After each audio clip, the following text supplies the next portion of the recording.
morning all of you. This is Ravi Pandey and once again welcome to my YouTube channel English@Adda by Ravi Pandey.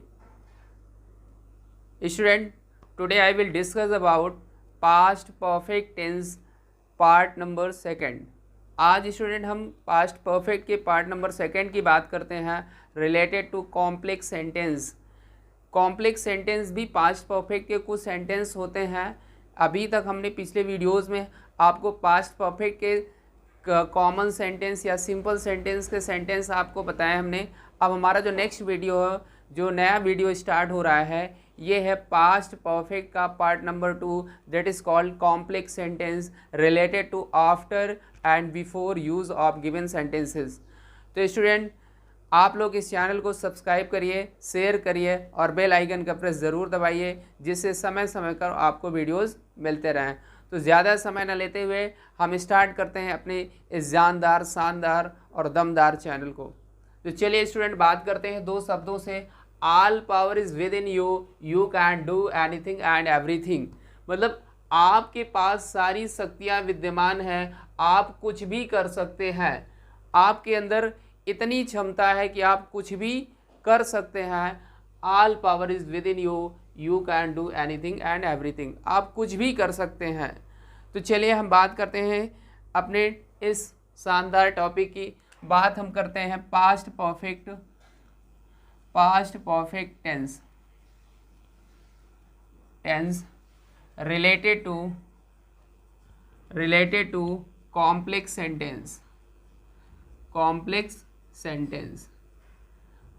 Sentence से related हम past perfect tense की बात करते हैं. इन्हें हम short form में uses of after and before वाले सेंटेंस भी कहते हैं. आफ्टर एंड बिफोर वाले सेंटेंस भी कहते हैं. इन सेंटेंसों में आफ्टर और बिफोर का यूज़ होता है. तो आज का वीडियो थोड़ा सा बड़ा हो सकता है, लेकिन आज वेरी इंपॉर्टेंट, क्योंकि आपके जितने एग्ज़ाम्स हैं related to one day exam, SSC, banks, railway, NDS, CDS, air force, इनमें इससे रिलेटेड क्वेश्चंस फंसते हैं और बड़ा ही कॉम्प्लिकेटेड सेंटेंस होता है. आपको इस पर विशेष रूप से ध्यान रखना है कि कहाँ पर आफ्टर यूज़ होगा तो कैसा सेंटेंस टेंस के अकॉर्डिंग चेंज होगा, और कहाँ पर बिफोर यूज़ होगा तो ऐसा सेंटेंस किस टेंस के अकॉर्डिंग यूज़ होगा. तो स्टूडेंट, चलिए हम शुरुआत करते हैं. देखिए, इसकी रिकॉग्नाइज वही है, हैड और वर्ब का थर्ड फॉर्म. क्या है? हैड और वर्ब का थर्ड फॉर्म. अगर हिंदी के अकॉर्डिंग रिकॉग्नाइज करना है तो वही चुका था, चुकी थी सेंस, जैसा आप लोग लर्न किए हैं. लेकिन हमने आपको बताया कि इंग्लिश से कोरिलेट करिए, हिंदी से मत करिए, क्योंकि हिंदी से अगर करेंगे तो आप फंस सकते हैं. तो चलिए हम बात करते हैं. सबसे पहला हमारा जो होगा यूज़ ऑफ बिफोर को हम हिंदी में पहले या पूर्व भी बोलते हैं. ठीक है, बिफोर को हिंदी में क्या कहते हैं? पहले या पूर्व. तो इससे रिलेटेड क्वेश्चंस आएगा, तो उसके बारे में हम कॉन्सेप्ट की बात करते हैं. तो चलिए, इसका जो कॉन्सेप्ट होगा related to this sentence of concept, सबसे पहले देखिए हम क्या लिखते हैं. किसी भी सेंटेंस में एक एग्जाम्पल लेते हैं. इस एग्जाम्पल के थ्रू हम आपको बताएंगे कि बिफोर का यूज़ कैसे होगा. जैसे मेरे विद्यालय पहुंचने से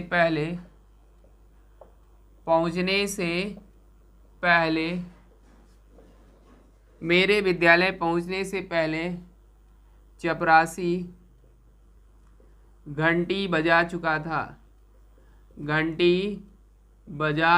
था. ये ऐसे सेंटेंस हैं रिलेटेड टू कॉम्प्लेक्स सेंटेंस. मेरे विद्यालय पहुंचने से पहले चपरासी घंटी बजा चुका था.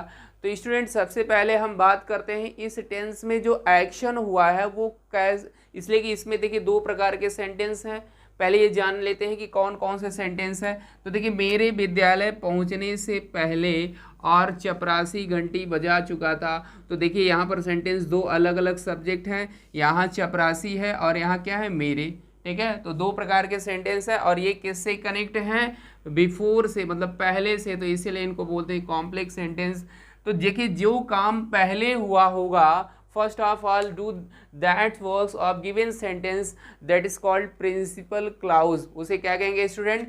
प्रिंसिपल क्लाउज कहते हैं। जैसे चपरासी, मैंने कहने का तो इसका सेंस निकालिए, मेरे विद्यालय पहुंचने से पहले, मतलब अभी मैं विद्यालय नहीं पहुंचा हूं और चपरासी घंटी बजा चुका था, ठीक है। तो डेफिनेटली यहाँ पर ये जो सेंटेंस होगा that is called principal clause. इसे क्या कहेंगे? प्रिंसिपल क्लाउज कहेंगे। और जो काम हमारा बाद में हुआ that is called subordinate clause. क्या कहेंगे?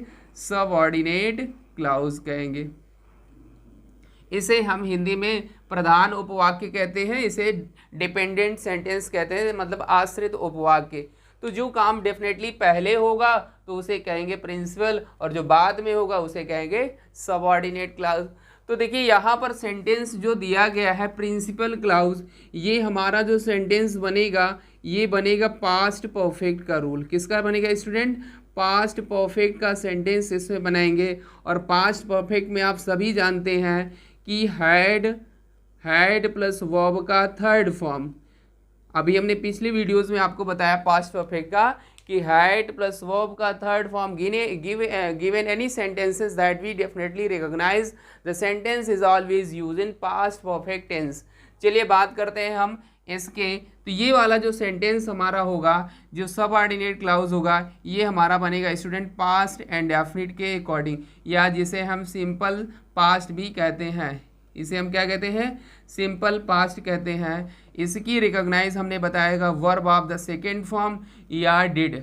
अगर हमारा सिंपल सेंटेंस है, अफॉर्मेटिव सेंटेंस, तो वर्ब का सेकेंड फॉर्म लगेगा। लेकिन अगर नेगेटिव इंटीग्रेटिव रिलेटेड है तो वहाँ पर डिड का प्रयोग करेंगे, और डिड या लगाने के बाद फिर क्या लगाएंगे?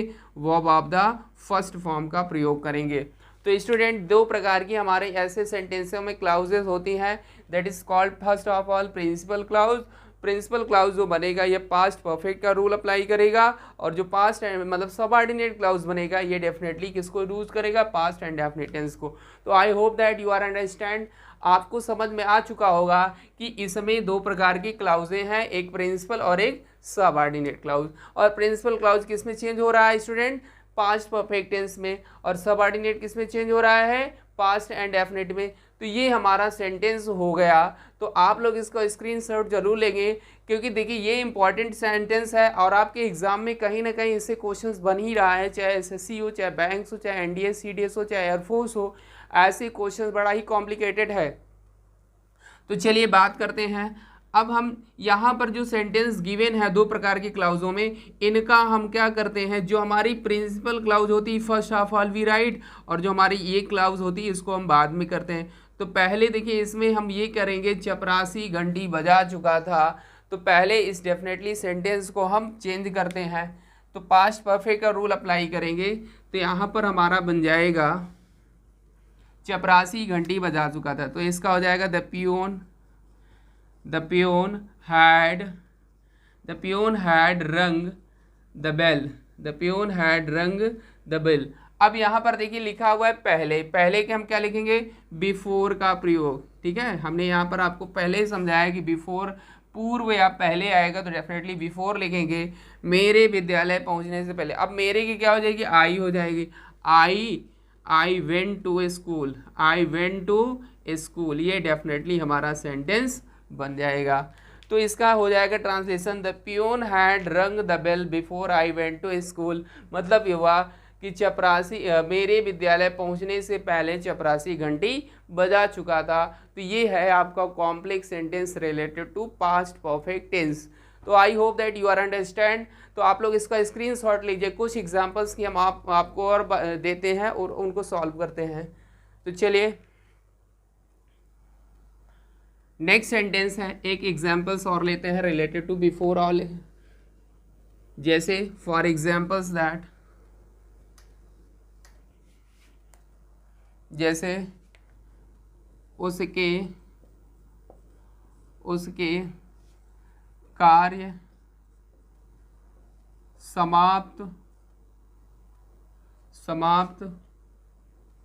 करने से पहले मैं सो चुका था।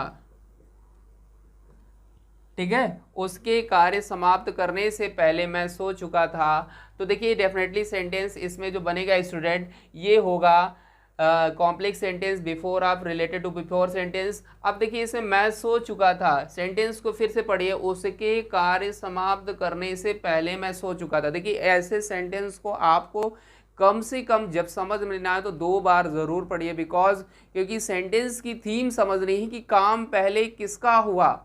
डेफिनेटली जो काम पहले होगा उसको हम पहले लिखेंगे, और आप जानते हैं कि वो काम जो होगा पहले definitely that use for past perfect rule, और जो काम बाद में होगा वो सबऑर्डिनेट होगा और that use for past and definite tense.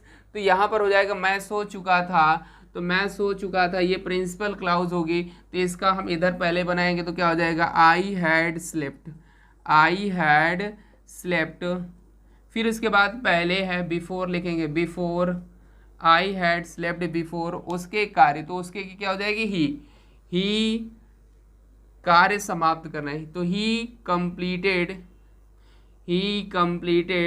The work, he completed the work. Definitely ये सेंटेंस हमारा बन गया, इसी को हम कहते हैं use of before and related to complex sentence past perfect sentence.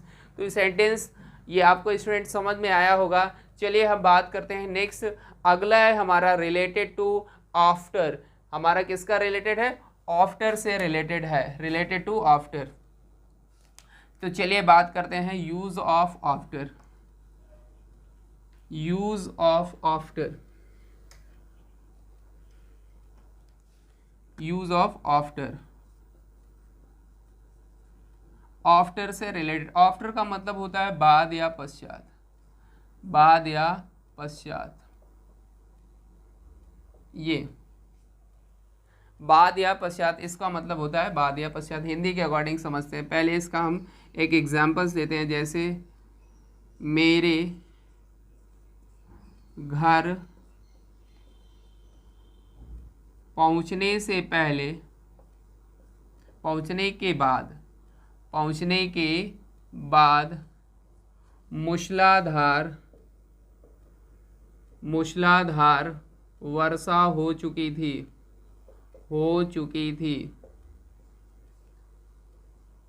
ठीक है। मेरे घर पहुंचने के बाद मूसलाधार वर्षा हो चुकी थी।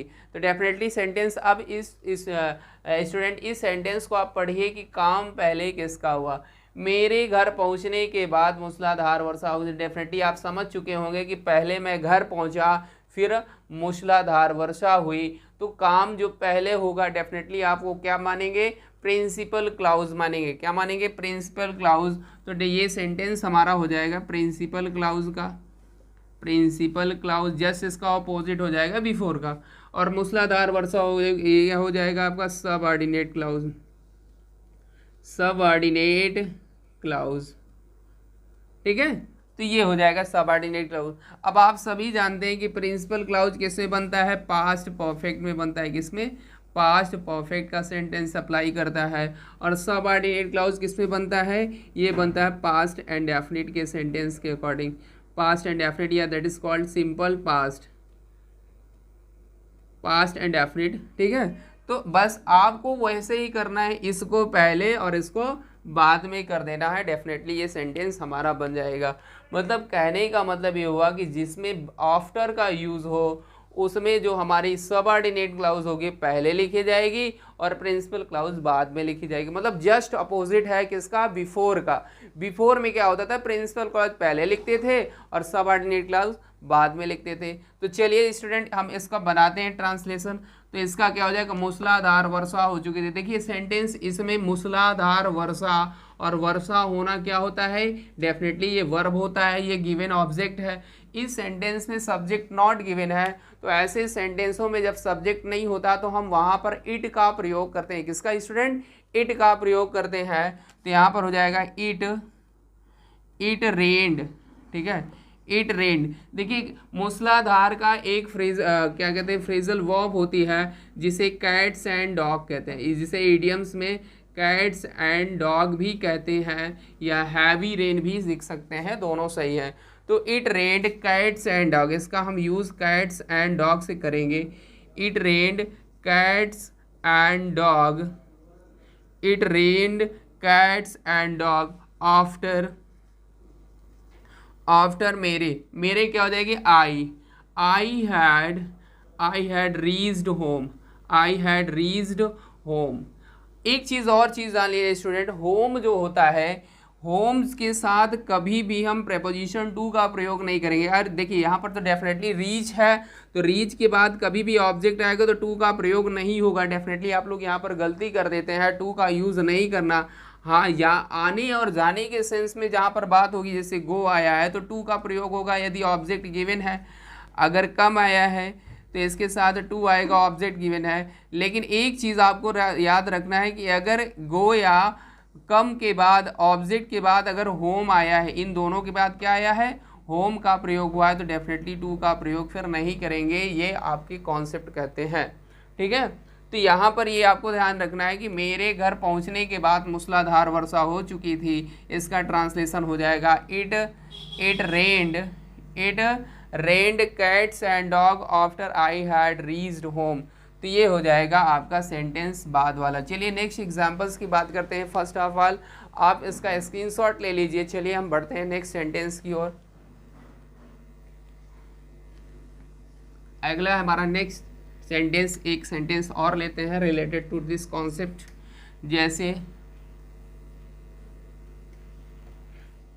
जैसे प्रयागराज एक्सप्रेस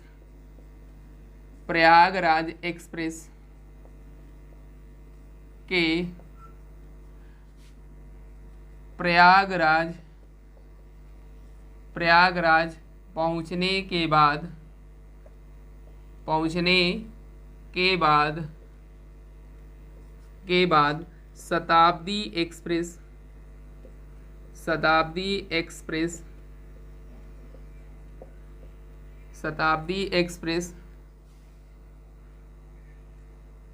शताब्दी एक्सप्रेस वाराणसी पहुंच चुकी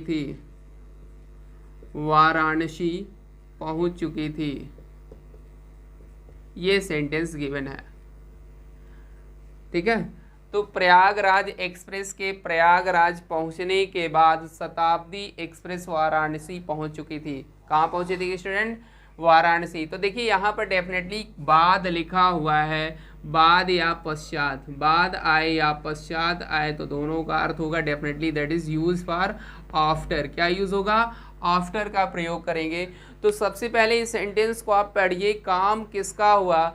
प्रयागराज एक्सप्रेस के प्रयागराज पहुंचने के बाद, मतलब पहले प्रयागराज पहुंच चुकी थी कौन? प्रयागराज एक्सप्रेस। इसके बाद शताब्दी सुपरफास्ट एक्सप्रेस जो है वाराणसी पहुंच चुकी थी। मतलब पहले काम किसका हुआ? प्रयागराज का। फिर किसका काम हुआ? शताब्दी एक्सप्रेस का। तो डेफिनेटली ये क्या हो जाएगा? पास्ट। ये जो सेंटेंस बनेगा ये बनेगा हमारा प्रिंसिपल क्लाउज। किसका बनेगा? प्रिंसिपल क्लाउज का। और ये हमारा जो सेंटेंस होगा ये होगा सबऑर्डिनेट क्लाउज। क्या होगा? Subordinate clause. और सबऑर्डिनेट को हमने आपको बताया था कि पास्ट एंड डेफिनेट का रूल अप्लाई करता है या सिंपल पास्ट का, ठीक है। और ये जो हमारा होगा प्रिंसिपल क्लाउज, ये किसको रूल अप्लाई करेगा? पास्ट परफेक्ट का। किसका? पास्ट परफेक्ट का। और सिंपल सी बात हमने आपको बताया था, इसको इधर बनाएंगे और इसको इधर बनाएंगे। मतलब जो प्रिंसिपल सबऑर्डिनेट क्लाउज होगा, first of all we change the sentence and then use of after past perfect tense. उसके बाद हम पास्ट परफेक्ट को चेंज करेंगे। तो शताब्दी एक्सप्रेस वाराणसी पहुंच चुकी थी, तो इसका क्या हो जाएगा? शताब्दी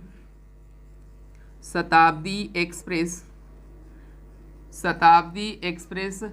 अब देखिए ये जो बनेगा पास्ट एंड डेफिनेट बनेगा, मतलब वर्ब का सेकेंड फॉर्म। तो शताब्दी express reached Varanasi.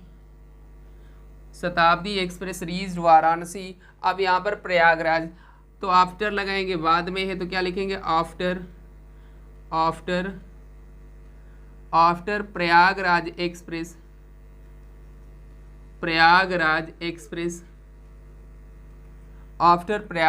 Express had, क्या हो जाएगा स्टूडेंट?